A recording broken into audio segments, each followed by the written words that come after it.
আরেকটি নতুন কাজ নিয়ে চলে আসলাম। ছাদে পাইপ ফেলেছিলাম, আজকে সেটা ওয়াল কাটবো। তো ওর জন্য একে একে সবগুলো রুমের পয়েন্টগুলো দেখিয়ে দিচ্ছি, তারপরে কাটারগুলো দেখিয়ে দিব।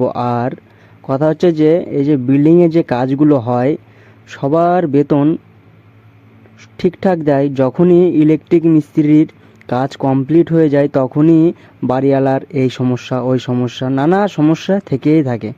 এর জন্য ইলেকট্রিক মিস্ত্রিদের বলা হচ্ছে তোমরা যতটুকু পারবা ততটুকুই নিয়ে রাখবা, কারণ নাহলে প্রচুর প্রবলেম হয়। তোমরা অবশ্যই তো জানো, আর জেনে থাকলে আর তোমাদের কার কার এরকম অসুবিধা হয়েছে অবশ্যই কমেন্টে জানাবা, তাহলে আমিও বুঝতে পারবো যে কতজনের ইলেকট্রিশিয়ান এই পশ্চিমবাংলাতে রয়েছে, দেখতে চাই। আর বন্ধুরা, যদি লাগে ভিডিওটা, তাহলে অবশ্যই চ্যানেলটাকে ফলো করে পাশে থাকবা, যাতে আরও নতুন নতুন ভিডিও তোমাদেরকে দিতে পারে, আর কিছু কিছু জিনিস যাতে শেখাতে পারি। আর ভাবছো যে আমি মানে ভিডিও বানানোর জন্যই খালি জিআই বক্স জাম করছি, এটা ভুল কথা। আমি যত বিল্ডিংয়ে কাজ হয় সবগুলোতেই আমি জিআই বক্সগুলো জাম করে দিই, কারণ জিনিসটা তাহলে বেশি ভালো হয়। দেখতে পাচ্ছে যে কমপ্লিট হয়ে গেছে, জাম করছি, এই যে দেখো কমপ্লিট।